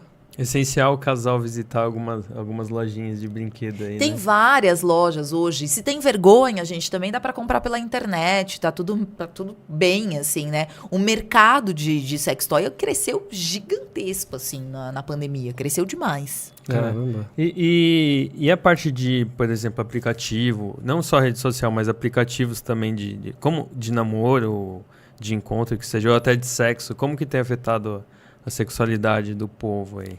Eu acho que os aplicativos de relacionamento em si, eles vieram para trazer uma nova roupagem. Né? Para algumas pessoas aquilo, que estranho, mas hoje em dia é meio que a forma que as pessoas se conhecem, né? Então, perdeu talvez aquele approach de bar, assim, sabe? Eu falo que eu sou raiz, eu sou da época que você paquerava no bar, assim. Botequeira ali, botequeira, né? Sei lá, né? Não sei onde as pessoas paqueravam. Bar, paquerar já é uma palavra que... Paquerar já demonstra que eu tenho mais de 40 anos. Isso, flertar. Então, eu acho que isso trouxe realmente uma nova cara, assim, de como as pessoas se conhecem. E também tem, né, muitos sites hoje em dia já trazendo mais esse conteúdo sexual mesmo, né? Então, mesmo plataformas e sites para pessoas mais fetichistas, para casais que querem fazer trisal e etc. Então, isso já é meio nichado, assim. Você consegue encontrar aplicativos ou sites, enfim, para qualquer gosto sexual. Só tomar cuidado com o excesso de tecnologia, porque acho que tem muita gente que na inocência acaba também divulgando conteúdo e expondo demais a intimidade, né? Vira e mexe, a gente vê vazando coisas aí. É isso, daí eu acho que às vezes não é nem na inocência, é crime, né? Hoje em dia isso é um crime virtual, né? Você vazar, né, foto, vídeo, qualquer coisa de outra pessoa é um crime. Se você passou por isso, você pode denunciar, inclusive, né? Então esse é um cuidado. E querendo ou não, né, nesses aplicativos, a gente vê isso. Acho que não é a prevalência, mas existe mesmo, que hoje em dia é tentativa de roubo, tentativa de sequestro, porque você conversou com alguém, não sabia exatamente quem era. Então, sempre aquele cuidado, né? Tentar conversar com a pessoa, tentar fazer chamada de vídeo. Eu sei de pessoas que sofreram como crime, passaram por isso. Marcar em local público, enfim, né? Você tá indo encontrar com alguém que você não sabe exatamente quem é. Boa. O que mais temos aí? Tem mais aí? Tenho aqui. Bom, falei sobre sexo híbrido. Questões e tabus referentes à identidade de gênero. Ou seja, quais são as questões... Porque a gente vive um momento onde até a sigla mesmo, né, que identifica a comunidade LGBT, ela cresce porque vai incluindo cada vez um novo grupo. Isso. Essas pessoas, naturalmente, por característica própria, elas têm dificuldades e diferenças nas questões que endereçam ao seu trabalho? Sim. Quais são aqui pelo que fala aqui a pergunta, né? Quais são as principais questões e tabus que envolvem as pessoas? E aí vou colocar da comunidade LGBT. Perfeito. Se a gente pegar, né, eu acho que ela colocou identidade de gênero, então quando a gente fala identidade de gênero, a gente tá falando mais das pessoas trans, né? Então as pessoas que não se identificam necessariamente com o sexo biológico. Hoje a gente fala mesmo dentro disso de um espectro muito grande. Até o que surgiu, por exemplo, das pessoas não binárias, né? Então eu não me encaixo exatamente num gênero. Então eu acho que a comunidade em si vem percebendo até uma liberdade de onde eu me identifico. E o tabu tá em quem tá de fora, né? Então, como assim? Mas por quê? Mas tá aumentando, né? As pessoas... Não sei se vocês escutam muito falando isso, mas eu acho que tá aumentando isso, né? Gente, será que tá aumentando? Será que só tá tendo uma sociedade, ainda pensando no Brasil como um dos países mais LGBT transfóbicos que existe? Se não o mais, né? Se não o mais. Eu acho que não é o mais, mas ele tá no acho ranking. Que proporcionalmente deve ter país mais fechado. Sim. Mas se for considerar o tamanho que é o Brasil, eu não arriscaria não dizer que é o mais, sabe? Então ainda existe isso. Então quem tá em volta fica nessa, né? Mas o que eu tava dizendo, apesar disso, tem talvez uma camada da sociedade, esses grupos de identificação que mostram que é possível, você pode ter voz. Então, acho que as pessoas estão criando mais liberdade de dizer com o que elas se identificam. Seja de orientação sexual, de prática sexual ou de identidade de gênero. É possível ter prazer de todas as formas, desde que... Até sozinho, né? Exato, até sozinho é sexo. Sexo solo. Sabe o que eu ia querer puxar sobre esses assuntos mais, por exemplo, polêmico, relacionamento aberto? Opa, Fábio tem uma ali, hein? Tá no microfone, Fábio? Tô no microfone. Boa. Pergunta da Tatiana. Eu vi em um post sobre o tamanho do pepino. Você ouve mesmo muitas queixas no consultório? Vamos lá. Esse foi interessante. Eu coloquei um post essa semana até com o Marcelo Cabrini, que é um urologista super parceiro. E a gente escreveu falando, né, sobre tamanho, né? O tamanho do documento, como dizem. Gente, isso aparece muito no consultório. E ele até falando da prática de consultório dele enquanto urologista, lembrando, eu não examino, né? Então, mas ele falando que tem uma queixa muito grande dos homens reclamando do tamanho do pênis, então achando que o pênis é pequeno, mas que quando passam pelo exame clínico, tem um pênis de tamanho normal. Mas isso é uma coisa que vem mais dos homens do que das mulheres, certo? Sim, e aí emenda isso. Até estudos feitos com parceiras, e aí parceiras, porque era realmente um estudo feito em grupos heterossexuais, as parceiras julgavam o pênis de tamanho normal e satisfatório, enquanto os homens achavam que tinham o pênis pequeno. Eu acho que tem talvez uma referência da própria indústria. Isso que eu ia falar. Eu acho que tem da indústria pornográfica, assim, né? Tem uma ideia de, é importante ter um pênis grande, se a gente for ver representações fálicas aí, né, na história. O Marcelo mesmo falando, nem sabia, mas que, tipo, tem tribos e histórias antepassadas de homens que tomavam picada de cobra, picada de formiga, pra deixar o pênis mais inchado, né? Como se tivesse um pênis maior. Então, isso ronda a nossa história há muito tempo. É isso que eu ia falar. Já ouvi essa essa história. Isso ronda a nossa história há muito tempo. Eu até brinquei com ele falando que isso era parafilia. Era a gente que tava curtindo tomar picada de formiga, que pode ser, já tive casos assim, mas não, aqui a gente tá falando de aumento de pênis. E que veio só corroborar, só foi intensificado, enfim, né? Só corroborou com isso a indústria pornográfica, que sempre mostra alguém com um pênis muito grande, muito ereto, e fica aquela idealização do ter que ter aquele tamanho de pênis, né? Sabe o que eu ia falar pra você retomar esse assunto de parafilia e explicar pro pessoal o que é? Tá, joia. Vamos lá. Então, assim, parafilia, por definição, é um desejo intenso, recorrente e preferencial, tá? Por um objeto entendido como não convencional, mas que seja ser humano, adulto e vivo, tá? Feito de forma consensual. Isso é parafilia. Então, a gente ainda, de novo, na história a gente vai ter que questionar o que é convencionalidade ou não. Mas a gente ainda tá falando que o que é convencional? Talvez um sexo penetrativo, né? Então, coisas que fogem disso, que estão muito fixadas num objeto, são entendidas como parafilias. BDSM é parafilia. Ontem mesmo eu fui fazer um cine debate sobre gerontofilia, é parafilia. Então, toda vez é o interesse por pessoas que tenham acima de 65 anos e que haja uma diferença de pelo menos 30 anos da pessoa que tem o interesse. Caramba, que específico, hein? É super específico, mas enfim. Nossa. Mas a ideia da parafilia é isso, gente. Então, é um desejo intenso, recorrente e preferencial por algo entendido como não convencional, mas feito de forma consensual e que não gera sofrimento para quem tem, e ele também não provoca um sofrimento no outro. Então, isso mudou em 2013 com o DSM-5, que é um manual diagnóstico, onde ele trouxe essa diferenciação, né? Antes era tudo num grupo só e o DSM-5 falou, não, são coisas diferentes. Então, parafilia não é uma doença, não é um transtorno. Então, se não é doença, não tem tratamento. Não precisa ter tratamento. Agora, no outro lado, a gente tem transtorno parafílico. Que o transtorno parafílico, ele é uma parafilia, então um desejo intenso, recorrente, preferencial e etc. Porém, ele gera um sofrimento para o indivíduo, ou ele produz um sofrimento para outra pessoa, ou ele se dá entre quem não tem capacidade de consentir. Tá? Então, essa é a diferença. Então, a parafilia, ela pode ser simplesmente algo que faz bem para a pessoa, que ela curte, tá tudo certo. E a gente também pode entender, às vezes, práticas parafílicas como parte do repertório. Isso que a gente tá falando. Eu gosto de usar uma algema, eu gosto não sei o quê. Isso é um repertório do BDSM, mas eu não preciso da algema sempre para transar. Ela compõe em algum momento o meu ato sexual. Entendi.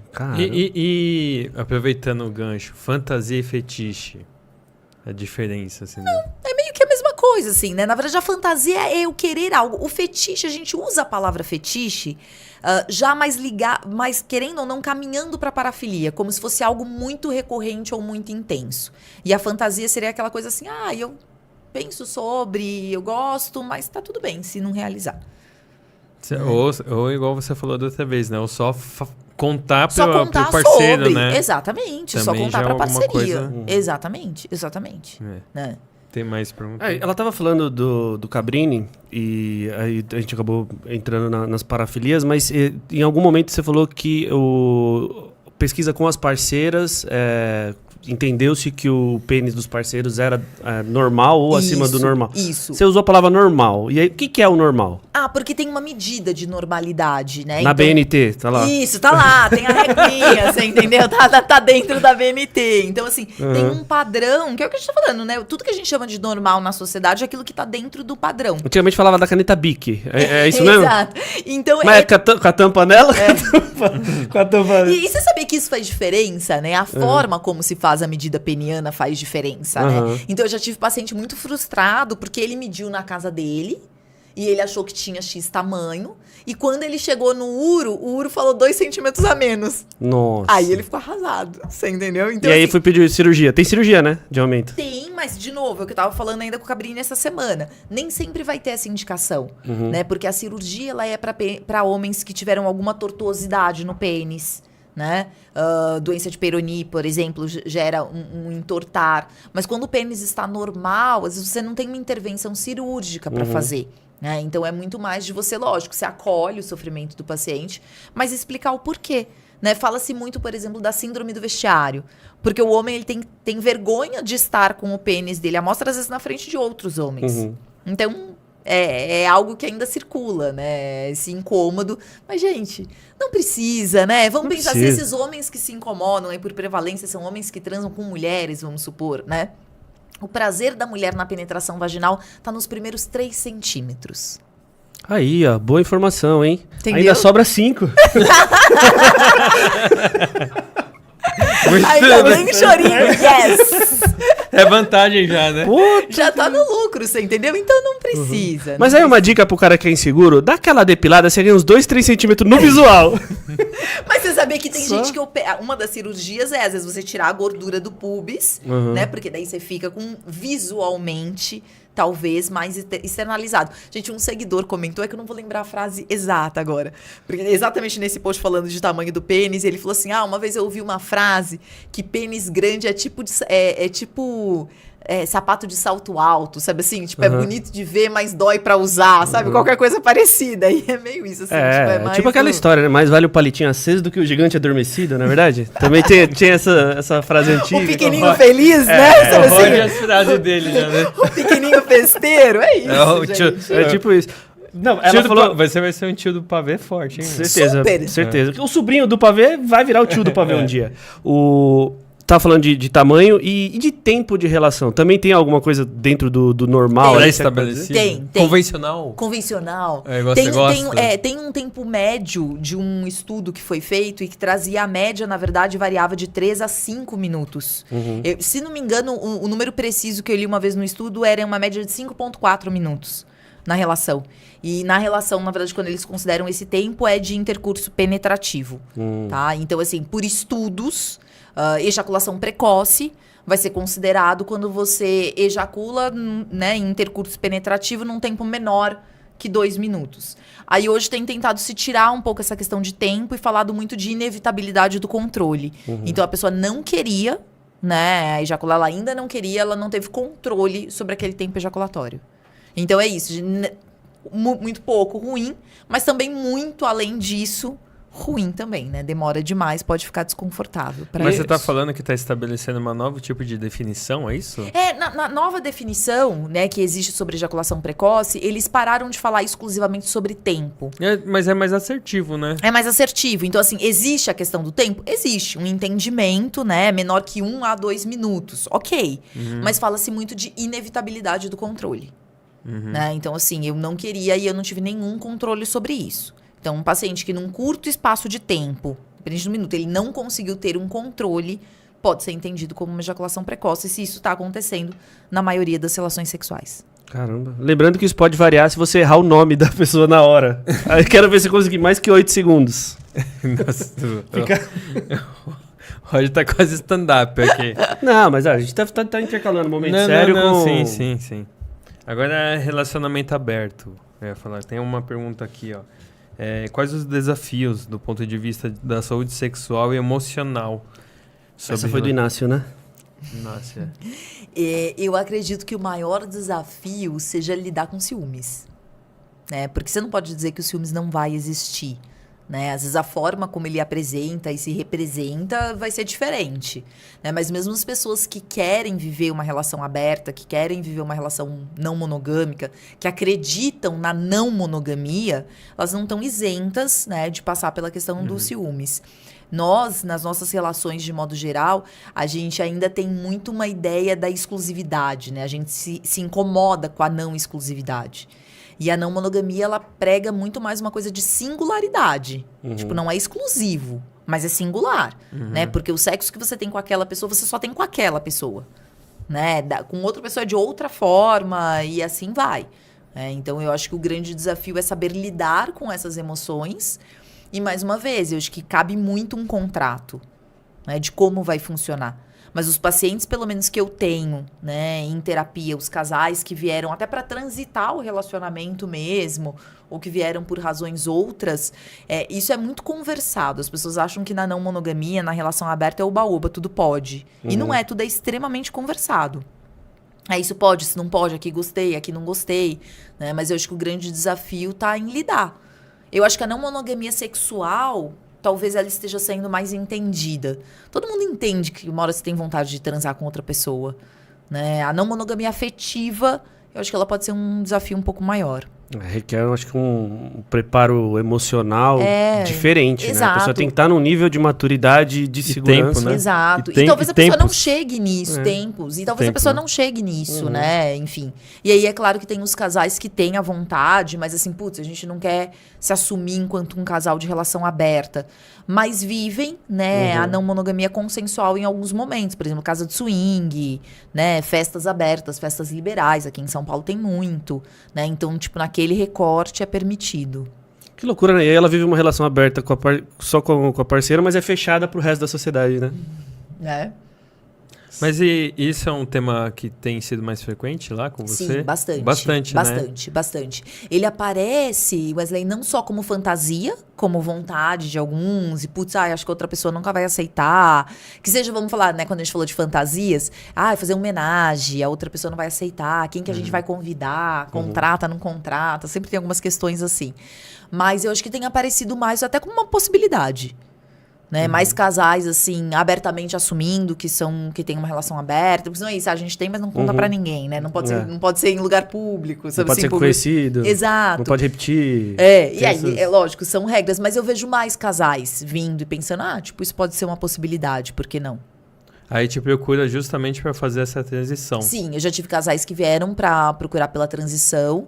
Já tive casais também que abriram e tiveram conflitos e vieram, né? Não estou dizendo que a não monogamia é a solução dos problemas, né? Estou dizendo que por pesquisa a gente sabe que o desejo humano não é monogâmico. Então a gente vai desejar sexualmente outras pessoas. Isso é um fato. Eu tô olhando pro Roger, eu tô olhando pro outro lado. Não irei comentar neste momento. Vou procurar uma pergunta aqui. Não, mas vamos lá. Fala que chegou uma aí, Fábio. Fala que chegou uma pergunta. Não, mas deixa eu complementar pra te tirar dessa situação. Por favor. Tô rindo, eu não consigo falar agora. Não, mas assim, o comportamento monogâmico é uma escolha.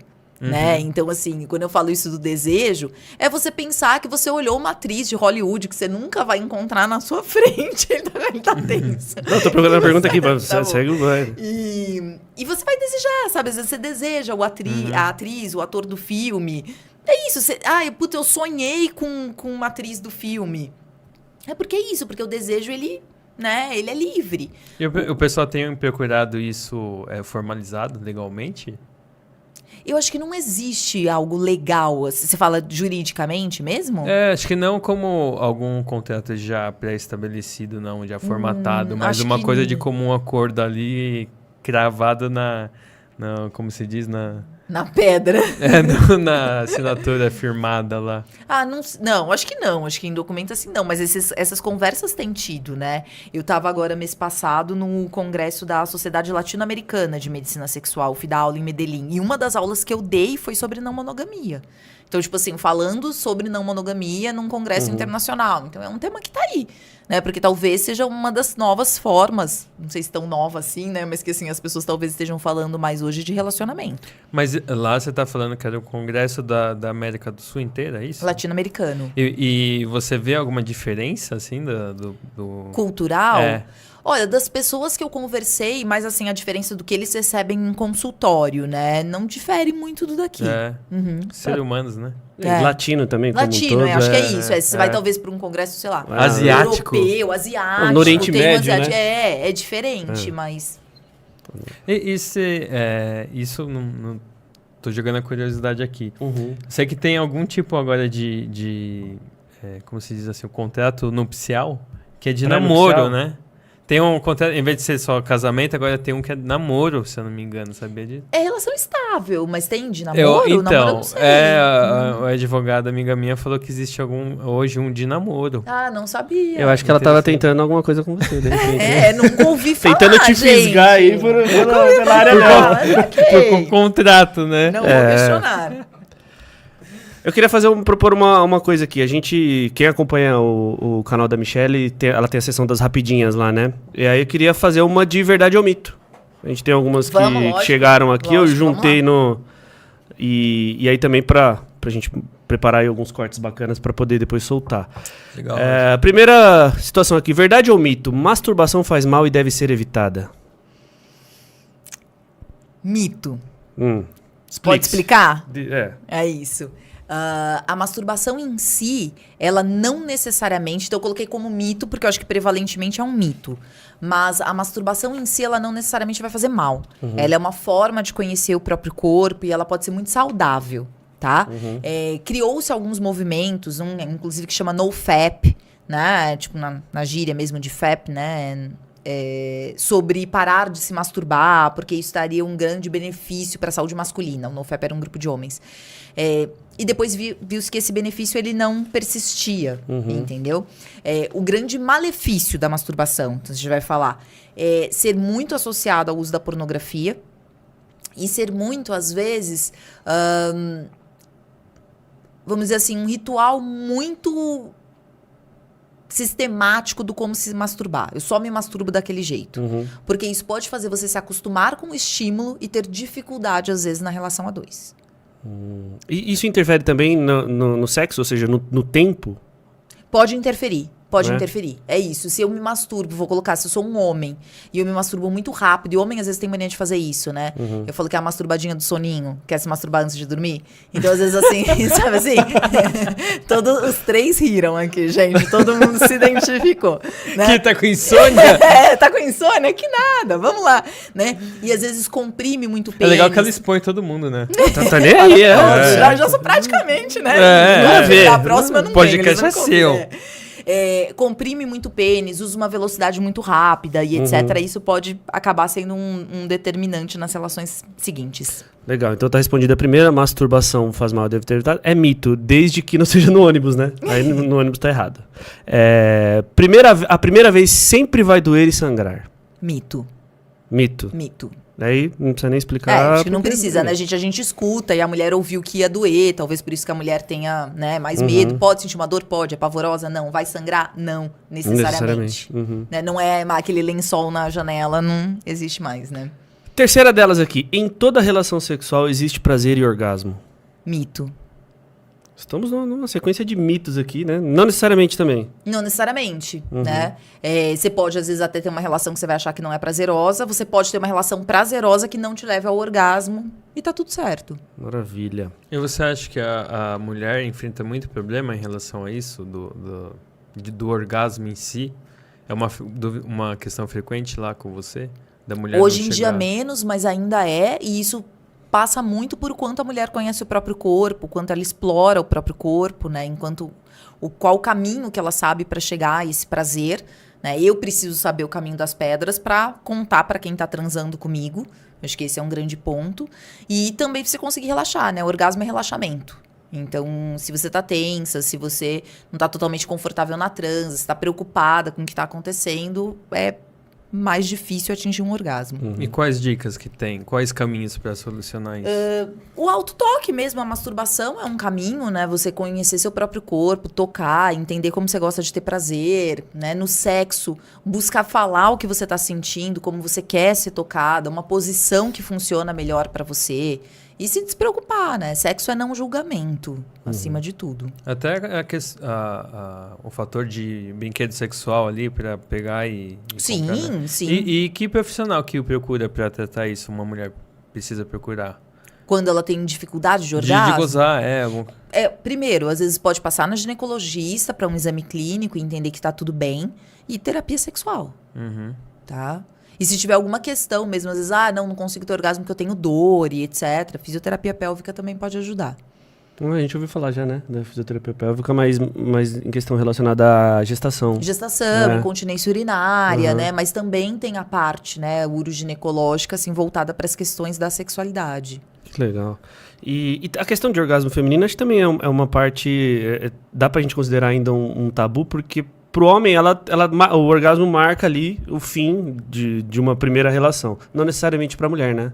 Então, é aí que tá. E aí eu acho que é um outro mito, né? O orgasmo masculino não tem que marcar o final de uma relação. Não, daquela ali, né? Você pode... Não. Nem daquela. Roger, nem daquela. Não tema, Roger. Não tema. Nem daquela, sabe por quê?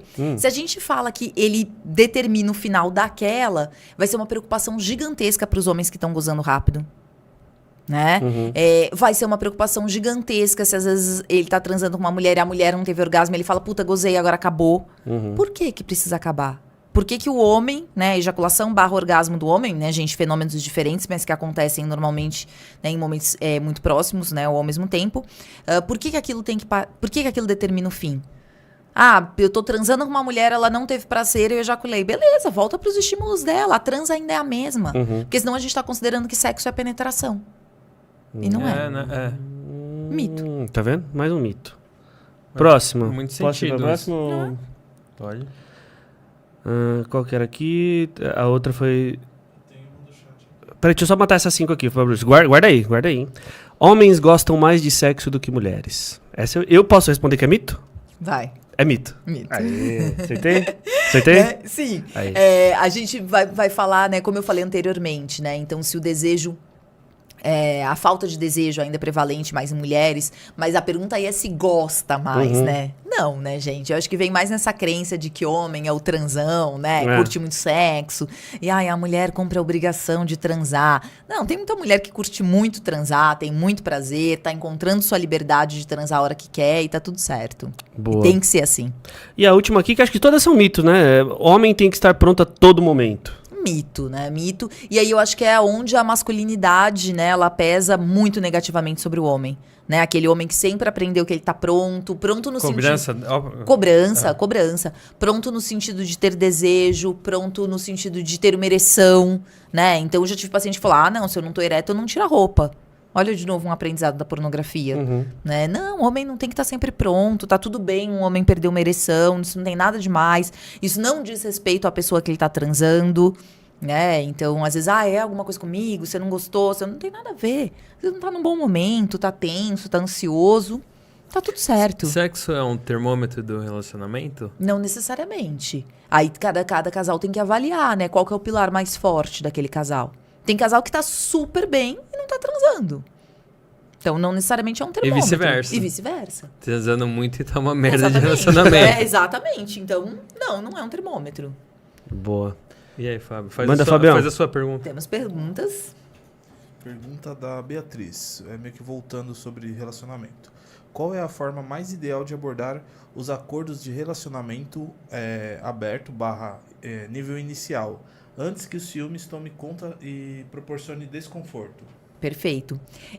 Eu brinco, né, que eu acho que na hora do relacionamento aberto, uma coisa que a gente talvez tenha que aprender, né, com o BDSM, eles têm a palavra de segurança, né, que eles chamam de safe word. Então, assim, em qualquer momento do play, né, da transa ali que eles estão fazendo, se você falar a palavra de segurança, para na hora. Tipo, parou. Botãozinho vermelho. Botãozinho vermelho. Eu acho que o casal, ele tem que ter isso. Então, seja a gente vai viver uma experiência e parou, e a gente vai voltar e conversar. Se as experiências estão sendo vividas, por exemplo, separadamente. Se as experiências estão sendo vividas juntas, que seja isso uma casa de swing, tem que ter a palavra de segurança. Se eu falar acabou, você veste, sai de pau duro que seja, acabou. Não vai continuar, né? Porque o casal, ele precisa se apoiar, acima de tudo, no vínculo e na confiança que eles têm. Então, a gente vai abrir a partir do momento que os dois estão confortáveis.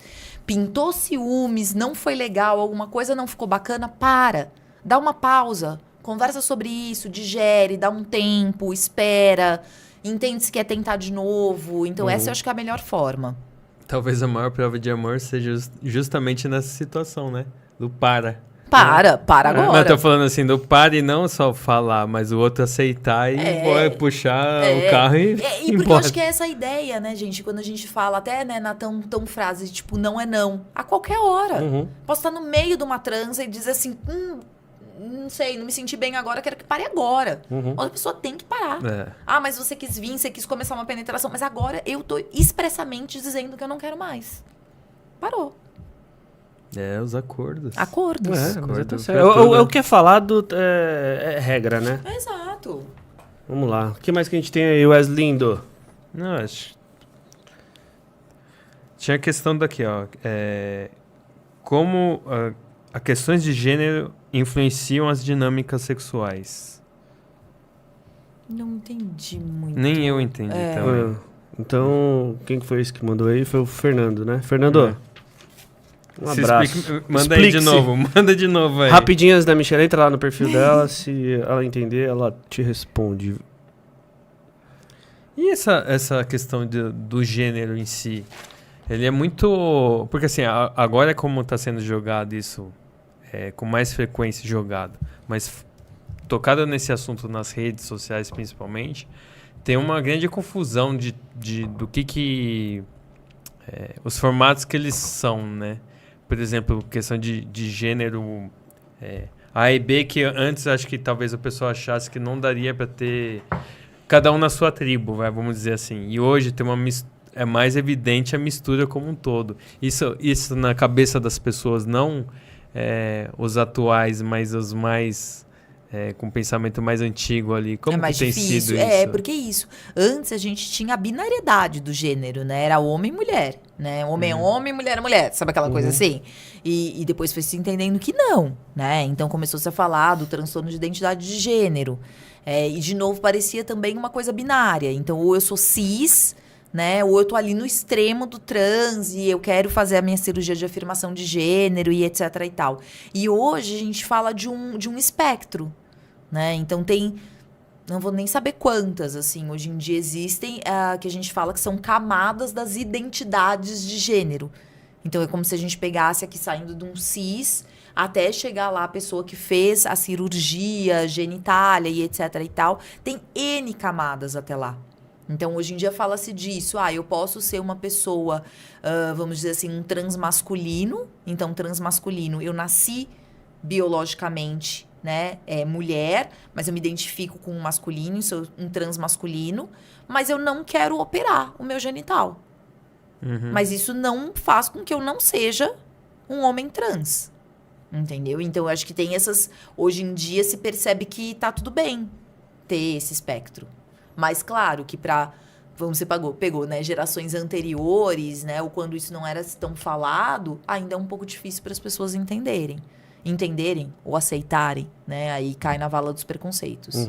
Porque eu já ouvi... A minha irmã estava falando uma vez de, por exemplo, uma situação que eu vou colocar aqui. Você me corrige se eu estiver errado.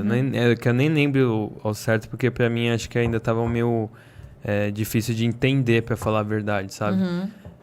E até me aprofundar nesse assunto. Acho que é a melhor oportunidade agora. Por exemplo, uma mulher que ela... homossexual, vamos dizer assim. Não, ela é uma mulher que ela se identifica como homem, só que ela gosta de homem. Sabe os negócios? Tinha alguma coisa nesse sentido. Eu não lembro. Você lembra como que era? A gente até conversou da outra vez. Eu imagino que seja isso, assim. A gente pensar, e aí é onde cruza... Não sei se é essa a ideia que você está querendo trazer. Mas é onde cruza a ideia de identidade de gênero com orientação sexual. Uma coisa assim. Vamos pensar assim, né? Para explicar. Orientação sexual tem a ver para onde meu desejo se dirige. Então, se eu estou me relacionando com alguém do mesmo gênero que eu, é entendido como homossexual. Se alguém do gênero diferente, é heterossexual. Então, o que eu tenho que prestar atenção é no gênero com o qual essa pessoa se identifica. Então, vamos de novo. Biologicamente, nasceu mulher, mas se identificou como pertencente ao gênero masculino, homem trans. Então, se ela, nascida mulher, se relacionava com uma mulher, ela era homossexual. Mas essa pessoa se identifica com um homem, hoje homem trans, e se relaciona com mulher, ela é um homem trans heterossexual. Eu acho que era sim, isso. Exatamente isso. Porque as pessoas ficam assim, mas se era mulher, então ela tá tendo uma relação homo. Não. Nasceu biologicamente mulher, mas é um homem trans. Então é um homem trans vivendo uma relação com uma mulher, um homem trans vivendo uma relação heterossexual. A gente viu, é uma mulher trans casada com uma mulher, não é isso? Isso, porque assim, o pertencer, né, a afirmação e pertencimento de gênero não tem a ver com a orientação. Porque as pessoas às vezes também fazem essa confusão. Mas se é uma mulher trans e casou com uma mulher, mas já era homem, então por que não ficou lá com um homem se relacionando com mulher? Porque não é sobre isso, né? É pertencimento do gênero. No fim das contas, as pessoas se interessam por pessoas, né? Exatamente. E porque é diferente do que eu me interesso, do que você se interessa, também não quer dizer que não é normal ou que esteja errado, né? Exatamente. Então, hoje eu acho que tem uma molecada, assim, sabe? 12, 13 anos, assim, na escola. Eu fiz uma roda de bate-papo com os adolescentes e pra eles isso não é uma questão. Eu acho tão maravilhoso, sabe assim? Gosto de pessoa. E eles nem usam o termo homossexual ou bissexual. É assim, sabe? Tipo, o João tava beijando a Maria, mas agora a Maria tá saindo com a Laura. E Uhum. dane-se, assim, sabe? E é isso mesmo, né? É respeito ao outro, né? É gostar de pessoas e tá tudo certo. Por isso que é sexualidade humana, né? Não é... Exatamente. Mas a definição é importantíssima, certo? Definição do quê? Eu tô falando dessa questão de gênero mesmo. De repente. Eu acho que as definições, elas vieram para trazer uma explicação. A mesma coisa, as pessoas falam, mas por que a sigla tá aumentando tanto? Mas por que o espectro é tão difícil? E aí eu falo nem só como sexóloga, mas como psicóloga. Eu acho que o ser humano, ele tem uma necessidade de pertencimento. É isso que eu ia falar. É muito, não é Você pros entendeu? outros, é pra autoconhecimento. eles, É autoconhecimento, autoconhecimento, né? é encontrar um grupo de pertencimento. Porque- Entendeu? Eu quero falar com outras pessoas que pertencem a esse grupo que eu pertenço, saber se passa pelas mesmas coisas que eu. Então, eu acho que as definições, né, o que algumas pessoas ainda falam, os rótulos ou as bandeiras, elas também servem para isso.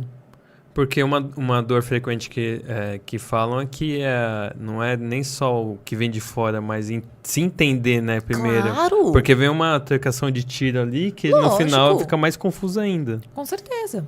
Aí, no fim das contas, você se pertencer também te facilita a se relacionar, né? É. Se você Lógico, encontra pessoas que lógico. têm A o sua mesmo- tribo também, É isso né? mesmo, exatamente. É. É isso aí. Eu tinha visto uma aqui.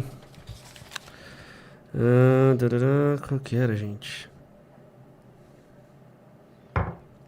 Você lembrou de alguma aí, Wesley? Não. Não sei o que falou que viu aí, pô. Não tem nenhum aí, ô Fábio? Tem? Dormi aqui, peraí. Ah, ele assumiu que ele dá. Fábio. Pergunta da Akemi. Nasceu Alessandra, fala que é Alessandra. Alessandra. Nasceu homem, sempre se sentiu mulher e sempre gostou de mulher. Mulher translésbica? Repete pra mim. Nasceu, só pra eu acompanhar. Ó, nasceu homem, Nasceu homem. sempre se sentiu mulher Uhum. e sempre gostou de mulher. Mulher translésbica? Sim. Sim. É bem isso. É bem isso, É né? bem Porque isso, é. você percebe mulher, né? Então ela tá falando mulher trans. No momento que a mulher trans e tá se relacionando com outra mulher, mesmo gênero, mulher lésbica. É. Tá? É isso mesmo. E aí, Roguinho? Acho que eu queria abordar aqui o tema da saúde mental e sexual, né? Porque aqui a gente tem até um tópico relacionado que tem a ver com algumas perguntas que a gente recebeu, né? Da questão da saúde mental ligada diretamente à saúde sexual. Sim. E aí, mais pra gente pensar um pouco como os desafios, né, de saúde mental podem influenciar a vida sexual do casal e como abordar essas questões. E aí me lembra também a questão que muitos dos medicamentos que tratam de saúde mental, eles são inibidores, Isso, né? Eu ia falar isso agora, assim, né? A gente teve na pandemia um aumento significativo, né, no índice de ansiedade e depressão na população de modo geral. Então, esses sintomas persistentes, né, causando um prejuízo funcional e etc., foram pessoas que passaram a tomar medicação. Algumas medicações, elas impactam sim na sexualidade. Então, às vezes na diminuição da libido, homens às vezes percebem mais dificuldade para ejacular por conta disso.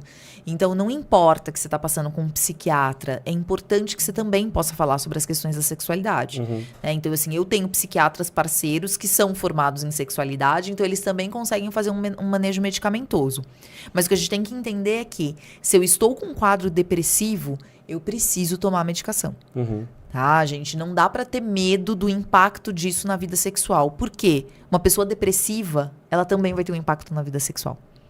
Então, é claro que o efeito colateral do remédio, ele pode trazer um impacto? Pode. Mas se eu tiver adoecido numa depressão, eu também vou ter esse impacto. Então, é claro que a gente vai ter essas questões que, às vezes, elas nem dizem respeito a um problema do casal. É a pessoa passando por uma dificuldade dela ali, individual. E isso vai afetar. Né? Vai afetar porque às vezes a pessoa quer menos contato, nem só menos contato sexual, às vezes menos contato mesmo, sabe? Não tô no momento de muita conversa, não tô no momento de muito entrosamento, e isso vai afetar a sexualidade, né? Pacientes que eu tenho que falam assim, não é que eu não tô com vontade de transar, eu não tô com vontade de nada. Eu não me masturbo, eu não penso em sexo, eu tô com vontade de viver, sabe assim? Então é literalmente um adoecimento. E é algo que a gente tem que cuidar muito, porque é isso.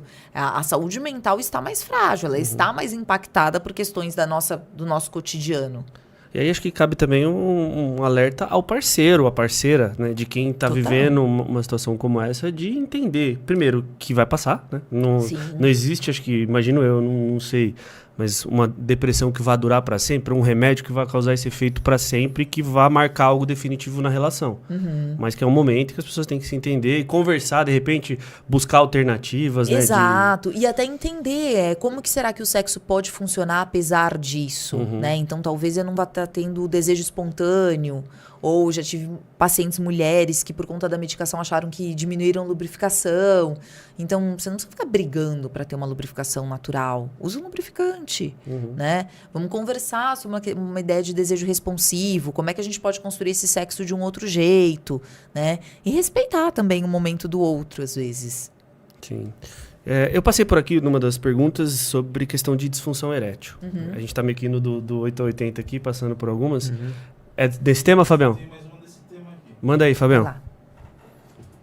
É da Lilica. Falta de desejo sexual nas mulheres por questões psicológicas é comum? Se a mulher não sente falta e deixa de fazer porque não se sente mais obrigada, reverter isso para satisfazer o outro complica? Vamos lá. A falta de desejo, ela pode ser, né, acontecer por fatores psicológicos, é frequente.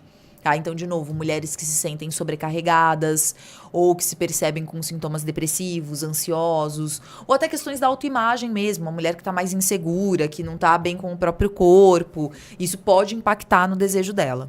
Tá? Então, esse é um fator.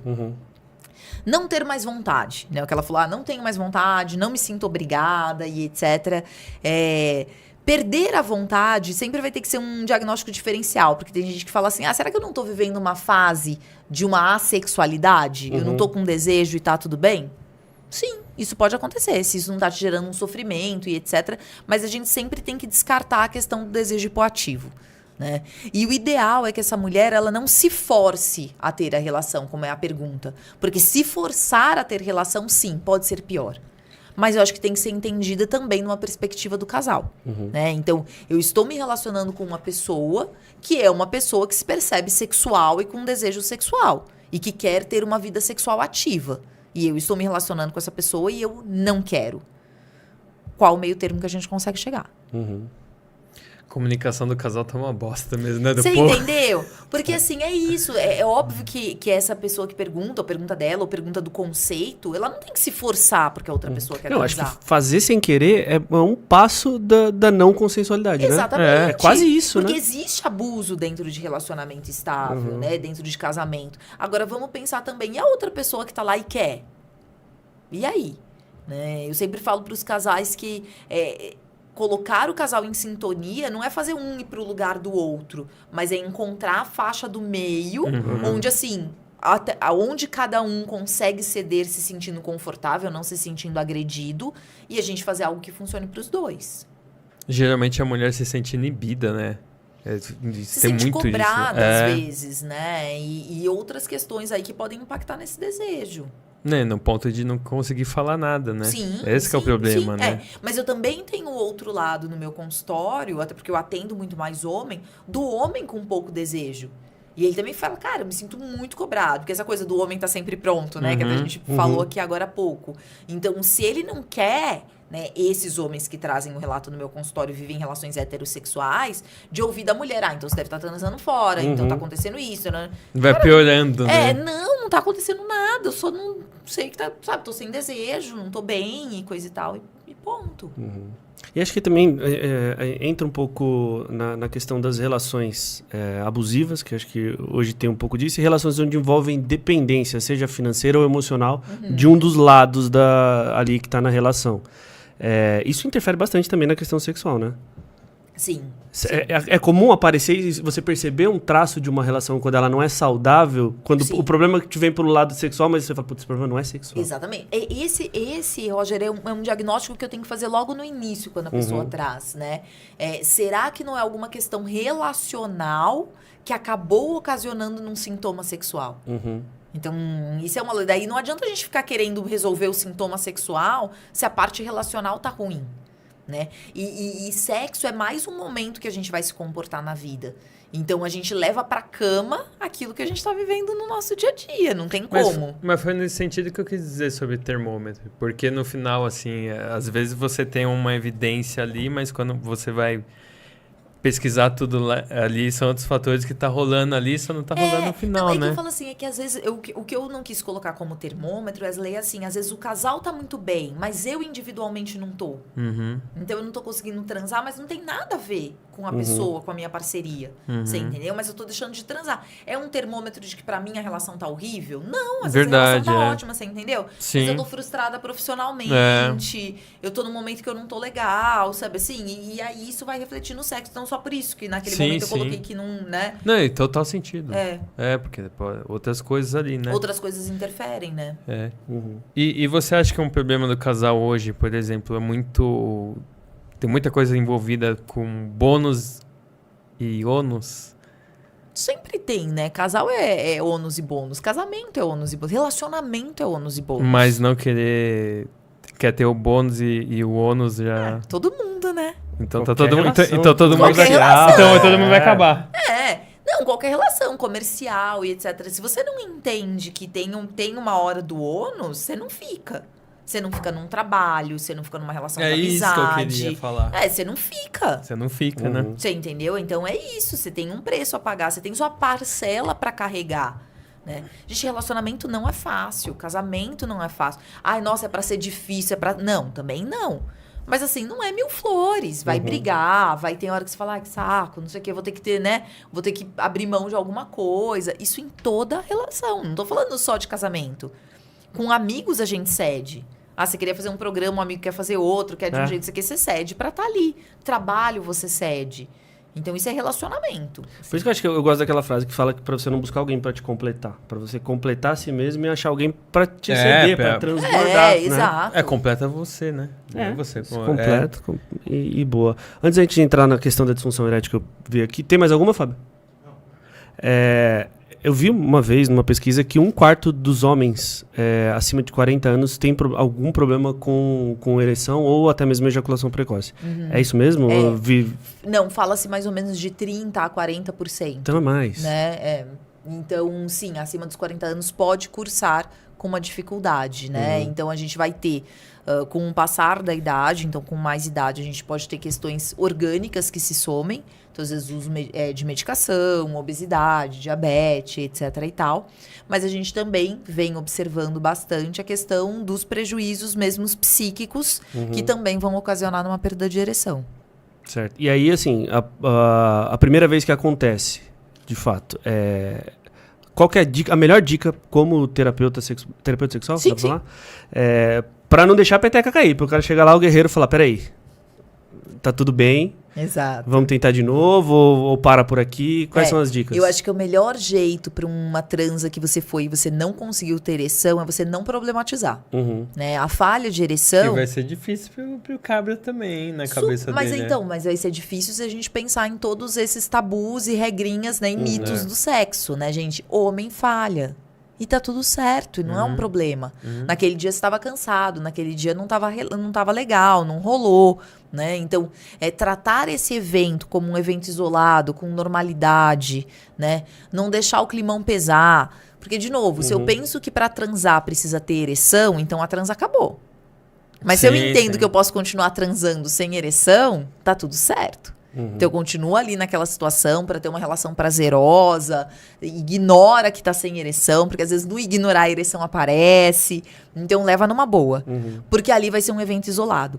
Se eu problematizo isso, se eu fico pensando sobre isso, se eu fico nervoso com isso, eu aumento a probabilidade de numa próxima transa a falha acontecer de novo.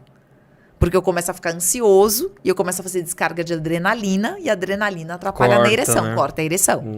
E aí a repetição disso é o que leva a um quadro do que a gente chama de disfunção erétil. Né? Então, perder a ereção uma vez não é nada, é um sintoma. Não. A disfunção em si é um sintoma que persiste por pelo menos 6 meses na maioria das relações. Na maioria, assim, os manuais falam acima de 75% das vezes. E que loucura, né? 2 problemas que ocorrem no homem, né? Predominantemente, óbvio, que é disfunção erétil e ejaculação precoce. de certa forma, vai na conta da mulher, né? E se é precoce, ele fala, nossa, você foi tão incrível que eu não aguentei. E se não vai, a mulher se culpa, né? Sim. Ah, caramba, será que eu não sou suficiente? Exatamente. A mulher carrega um fardo pesadíssimo, né? Pesadíssimo. Tem muitas mulheres que entram nessa vereda, assim, sabe? Do tipo, é comigo, não me achou gostosa, não sei o quê, não gostou. E aí o cara fica se sentindo muito mal. Né? E porque não é isso, sabe? Então fica. Não é, nem tudo é sobre você na vida, nem na hora do sexo, né? Nem tudo é sobre você, nem naquele momento. Né? A pessoa tá nervosa, tá, sei lá, tá com. Às vezes a cabeça desviou, pensou num trabalho, não tá bem. Pensou na tia-avó cortando a unha. Tá tudo certo, entendeu? E acontece. Então a melhor dica é: acontecer uma vez, não problematiza, toca a bola e tudo se resolve. Eu acho que para o homem também, boa parte deles, o sexo se refere somente à penetração, né? Sim. Acho que tem isso, então, tipo, não entende que dá pra continuar de outras maneiras. Exato, porque ele fica assim, não transei porque não tive ereção. ereção. A penetração. E só isso, só né? isso. O resto não é. Igual aquela pessoa que vai e aí rola sexo oral, né? Rola masturbação, rola não sei o que. A pessoa fala, não, mas eu não transei. Você estava fazendo o que ali? Né? O que era aquilo se não era transa? É transa, gente. Transa não é penetração. Né? Porque senão a gente parte daí que então duas mulheres não transam. É verdade. Porque não penetra. Então, de onde vem? Né? Eu acho que volta volta naquela ideia. Volta naquela ideia de um sexo heteronormativo pra procriação e etc. Não é isso. E aí tem a discussão do normal e o não normal, exato, né? Convencional, não convencional. Não convencional, exatamente. Eu vi a gente já tá encerrando, né, Roger? Mas assim, eu vi uma postagem esses dias falando que a melhor maneira era a pessoa se relacionar com uma pessoa que seria muito amigo dela em primeiro lugar, porque em algum momento isso vai pesar, né? Você concorda com isso? Eu acho que você não precisa se relacionar com alguém que é amigo, não vão partir, né? Não vão transformar Não, mas eu acho que não é na questão de ser um amigo assim. Vai todo mundo hoje querer transar com amigo. Não é isso que eu quis dizer. Essa pergunta. Eu acho que a gente sempre fala, né? A ideia de que é importante a gente ter uma amizade dentro do relacionamento. Separado. Hã? Separado, você disse. Tem não, um momento não. Tô falando um momento a pessoa ali que é o cônjuge, que seja assim, essa mesma pessoa seja amiga, assim, consiga se separar. Sim, eu acho que a gente ocupa diversos papéis ali dentro do relacionamento, né? Então tem a hora do momento do casal mais amante, mais pegação e de mais conversa e etc. Eu acho que quando a gente fala de amizade, talvez a gente fale no que a gente mais circulou aqui hoje, que é comunicação. Você tende a ideia de que com o seu amigo você conta tudo, que o amigo sabe o que tá acontecendo. Então, por isso, assim, prevalece a amizade, né? Porque se qualquer outra coisa acabar, a amizade sustenta. Mas, e aí falando da perspectiva da terapia de casal, isso pode ajudar? Pode. Isso é uma verdade máxima? Não. Cada casal vai ter o seu pilar mais forte. Tem casal que acha que o pilar mais forte é a amizade, não importa que todos os outros pilares estejam ruídos, aquilo sustenta. Tem outros casais que talvez o pilar mais forte seja o sexual. E se o sexual não estiver bem, o relacionamento não sustenta. Então é muito mais uma autoanálise do que é importante para cada um dentro de uma relação. Muito bom. Então ela sair se relacionando com os amigos. Ele tá querendo transar com algum amigo. Ele quer um bromance. Boa. Chegou alguma pergunta pra você aí? Não, eu tava batendo o olho aqui, não, mas eu tava Tem assim... essa que você vai chegar. Fechado, Pô, tá demorando. Tá demorando, hein? Não, mas acho que não chegou nada. Um bife ou 2 bifes? Já pode botar a carne na panela? Tem algum aí, ô Fábio? Não. E seu particular? Pode fazer aí agora. Aquele lá. Tá com vergonha? Tá bom, Então é isso aí, né, Roger? Vamos nessa, acho que então, para mais um papo de escada aí, papo extra, acho que a gente cumpriu o objetivo, certo? Falamos bastante. Inscreva-se, Fábio. Inscreva-se. Agora o momento no canal do aqui, recado. Para quem acompanha a gente até aqui, não deixe de compartilhar esse vídeo. Ele vai ficar depois lá na nossa página para você mandar para um amigo, para alguém que quer saber, que tem essas dúvidas. Sabe aquela história? Um amigo meu tem uma dúvida, não sei o quê. Não precisa. Só mandar o vídeo que, de certa forma, ele vai estar devidamente atendido ali. Inscreva-se. Você assiste lá. Assiste lá e assiste a resposta pro seu amigo. Que pode servir para você. Do seu tio, do seu amigo, enfim. Então inscreva-se no canal do Papo de Escada aqui no YouTube. Tá assistindo por aqui, então se inscreva aqui. Mas não deixe de seguir a gente lá no Instagram. A gente tá no Instagram também. Tá no TikTok, tá em todas as redes sociais, @Papo de Escada, certo, Wes? E agradecer o pessoal do Spotify, hein? Agradecer o pessoal do Spotify. Pô, a gente recebeu hoje feedback do Spotify muito bacana. Muito legal, Quem tá só ouvindo a gente também aí não tá assistindo necessariamente esse papo extra. Obrigado pela companhia, pela audiência. Eu não sabia, né? Eu não tinha noção como tava o Spotify, tá indo super bem. E te agradecer mais uma vez, Michelle, Obrigada, pelo gente. carinho. Você sabe que logo mais tem mais, né? Gente, vai ter mais de novo, olha, tá vendo? É o Extra 3. Extra 3, vamos lá, então. Sempre vai ter uns assuntos aí pra rolar. É isso, obrigada pelo convite, gente, foi ótimo. Se você quiser, né? Já tô jogando aqui já pra Claro, afirmar, já falando né? convite ao vivo, não, tá mais que aceito. A gente faz pra não falhar, pra não recusar. Ah, olha aí. Pra não falhar, tá vendo? Mas é isso, gente. Obrigado pra você que chegou até aqui. Hein? Agora a gente vai se despedindo. Até o nosso próximo encontro. Valeu. Valeu. Solta a vinheta. Já soltou, já.